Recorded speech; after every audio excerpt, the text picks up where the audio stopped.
জাদুকরি মাছ। অনেক বছর আগে এক গরিব আর পরিশ্রমী জেলে নিজের বউয়ের সঙ্গে থাকত। জেলে নিজের বউকে খুব ভালোবাসত, কিন্তু বেচারা গরিব ওকে খুশি রাখতে পারত না। জেলের বউ সব সময় ওর উপরে রেগে থাকত। জেলে শত চেষ্টা করত, কিন্তু ওর বউ কখনো ওর উপরে খুশি হতো না। এসে গেলে বাড়ি, সেই ওই মাছ এনেছো? তোমার মাছের গন্ধে আমার ঘর খারাপ হয়ে গেল। আমি এখন এই দরিদ্রতাতে অসহায় হয়ে গেছি। রেগে কেন আছো? আমি পুরো চেষ্টা করছি যে তোমাকে খুশি রাখতে পারি। কিছু বছর দাঁড়িয়ে যাও, আমি পয়সা বাঁচিয়ে তোমাকে একটা ভালো ঘর নিশ্চয়ই দেব। চলো সরো, সব সময় মিথ্যে। আমাকে তোমার মতো গরিব জেলের সাথে বিয়ে করা উচিত হয়নি। বেচারা জেলে নিজের বউয়ের ভালোবাসার জন্যে ছটফট করত, কিন্তু ও কখনো হার মানেনি। পরের দিন সে আবার বেরিয়ে পড়ল পুকুর থেকে মাছ ধরার জন্যে। অনেক দেরি পর্যন্ত বসার পরও ওর হাতে কিচ্ছু আসলো না। এখন আমি কি করি? যদি খালি হাতে ঘরে যাই তো আমার বউ আরো বেশি রেগে যাবে। হে ভগবান, আমার সাহায্য করো। জেলে চিন্তাতে মগ্ন ছিল। তখনই ওর হাতে একটা ঝলমলে মাছ ধরা পড়ল। জেলে ওই মাছকে দেখে খুব খুশি হলো, আর তখনই মাছ বলতে লাগলো, দাঁড়াও, আমি এক জাদুই মাছ। আমি তোমার ব্যাপারে সব জানি। যদি তুমি আমাকে ছেড়ে দাও, আমি তোমাকে একটা বরদান দেব। জেলে কথা বলা মাছকে দেখে আশ্চর্য হয়ে গেল, কিন্তু যখন সে জানতে পারল যে মাছ এক জাদুকর মাছ, তখন সে মাছকে আবার জলে ফেলে দিল আর দৌড়ে নিজের স্ত্রীর কাছে গেল। জানো আজ আমার সঙ্গে কি হলো? চুপ করো। এরম ভাবে দৌড়ে দৌড়ে আসলে আমার মনে হলো অনেক বেশি মাছ এনে থাকবে, কিন্তু তুমি তো খালি হাতে এসেছো।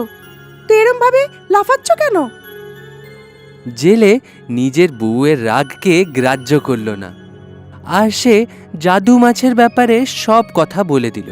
প্রথমে তো ওর স্ত্রী কোনো কথাই বিশ্বাস করল না। তারপর যখন তার বিশ্বাস হলো, তখন সে বলল, আরে মূর্খ মানুষ, তুমি জাদুই মাছ ধরলে আর ওকে কোনো কিছু না চেয়ে ছেড়ে দিলে।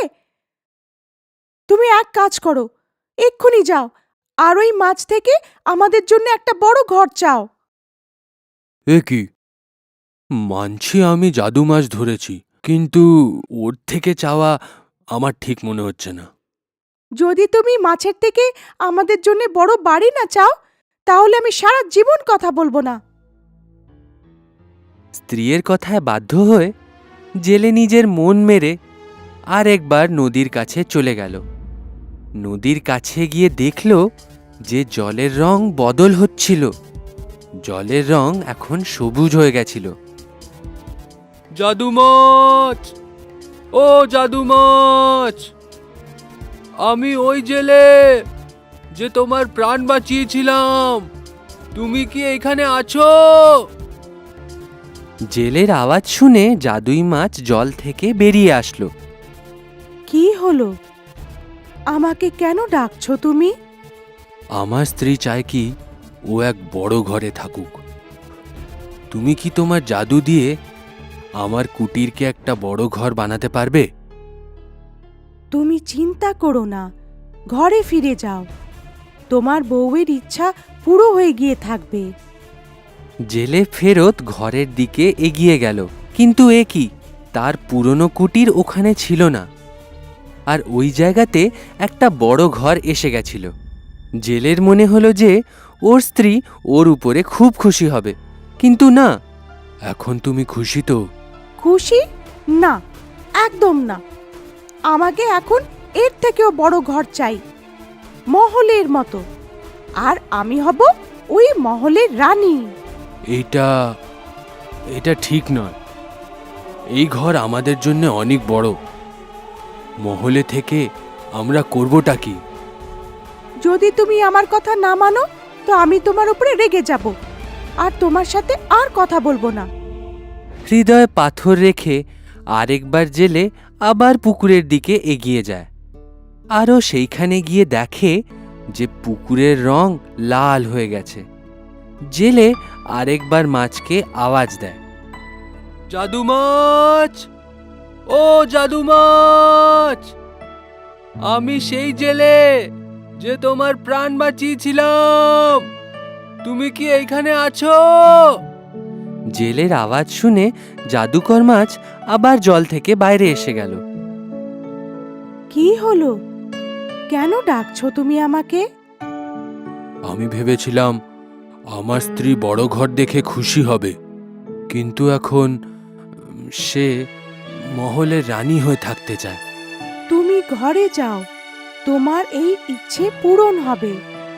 তোমার স্ত্রী এক মহলের রানী হবে। জেলে আবার ফেরত ঘরে যায়। তো ওর বড় ঘর নিরুদ্দেশ ছিল, আর ওর জায়গাতে একটা বড় সুন্দর মহল ছিল, যার রানী অন্য কেউ না বরং তার স্ত্রী ছিল। আসো আসো, এখন আমি রানী। কিছুদিন তো সব ঠিক ছিল, কিন্তু তারপর ওর স্ত্রী অস্থির হয়ে গেল, আরও বলল যে সে সম্রাজ্ঞী হতে চায়। রানী হওয়া আমার জন্য অনেক না, এখন আমার সম্রাটনী হওয়ার আছে। এরম করো না, লোভ একদম ভালো নয়। তুমি জানো না, যদি আমার ইচ্ছা পূরণ না করো তাহলে আমি তোমার সাথে কথাই বলবো না। ঠিক আছে, যেরকম তুমি চাইবে সেরকমই হবে। অনেক মুশকিলে মনকে সামলে জেলে আবার পুকুরের দিকে এগিয়ে গেল। আর ওইখানে গিয়ে সে দেখল জলের রং খুব বাজে হয়ে গেছে। তাও সে মাছকে আওয়াজ দিল আর নিজের ইচ্ছে বলল, যাও, তোমার বউ এখন সম্রাটনী হয়ে গেছে। জেলে দৌড়ে নিজের ঘরের দিকে গেল, আর সে দেখল যে তার স্ত্রী সত্যিতে সম্রাজ্ঞী হয়ে গেছে। আর সে ভাবল এখন সে খুশি থাকবে। আমি এখন সম্রাটনী, আমার থেকে কেউ ভালো নয়। এখন তুমি খুশি আছো তো? আমি জানি না। অনেক দিন পেরিয়ে গেল, কিন্তু স্ত্রী খুশি ছিল না, আর ওর রাতে ঘুমও আসতো না। এক রাত সে ভাবতে ভাবতে রাত পর্যন্ত জেগেছিল। অনেকক্ষণ পরে শেষ পর্যন্ত স্ত্রীর ঘুম আসলো, কিন্তু ততক্ষণে সকাল হয়ে গেছিল। সূর্য এত তাড়াতাড়ি কি করে উঠে গেল? আমার এখনো ঘুমই পুরো হয়নি। স্ত্রী রেগে জেলেকে ঘুম থেকে ওঠালো। ওঠো, তাড়াতাড়ি ওঠো। আমি সূর্য আর চাঁদকে নিজের বশে করতে চাই। এ কি বলছো? এসব প্রকৃতি, এর বিপরীত কিছু করা উচিত নয়। তুমি চুপ করো। যদি তুমি মাছের থেকে না চাও তো আমি খুব দুঃখ পেয়ে যাব। বাধ্য হয়ে আরেকবার সে বাইরে চলে গেল, আরও আবার মাছকে আওয়াজ দিল। ততক্ষণে ওইখানে পরিস্থিতি খুব খারাপ হয়ে গেছিল, আর ঝড়ও হতে শুরু হয়েছিল। জলের রং এখন পুরোপুরি কালো হয়ে গেছিল।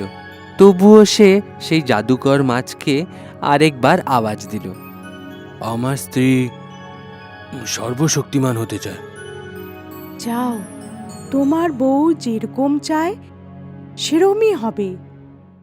জেলে দৌড়ে ফেরত গেল, কিন্তু এ কি, মহল পুরো খালি ছিল, আর ওইখানে কেউ ছিল না। ভয় পেয়ে জেলে পুকুরের কাছে ছুটে চলে এলো। ওইখানে সব আগের মতন হয়ে গেছিল, আর জল আবার পরিষ্কার হয়ে গেছিল। জাদু মাছ, ও জাদু মাছ, আমি সেই জেলে যে তোমার প্রাণ বাঁচিয়েছিলাম, তুমি কি এখানে আছো?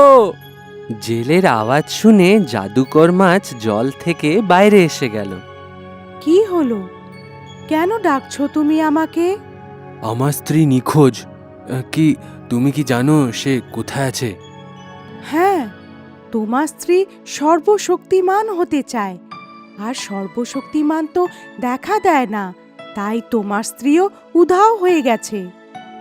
জেলে যখন এই কথা শুনল তখন সে খুব কাঁদল। না না, আমাকে আমার স্ত্রী ফিরিয়ে দাও। আমি ওকে অনেক ভালোবাসি। আমাকে ক্ষমা করে দাও, আমি বরদানকে ফেরত নিতে পারবো না। না, তুমি এরম করতে পারবে না। তোমাকে আমার স্ত্রী ফেরত দিতেই হবে। ঠিক আছে, যাও, তোমার স্ত্রী তোমার উপরে খুশি থাকবে। জেলে আবার ফেরত যায়। আরে এ কি, ওর পুরনো কুটির আবার ফেরত এসে যায়, আর ওর স্ত্রীও। কিন্তু এবার সে রেগে ছিল না, বরং সে বুঝে গেছিল যে খুশি শুধু নিজের মধ্যেই থাকে। লোভ খুবই খারাপ জিনিস।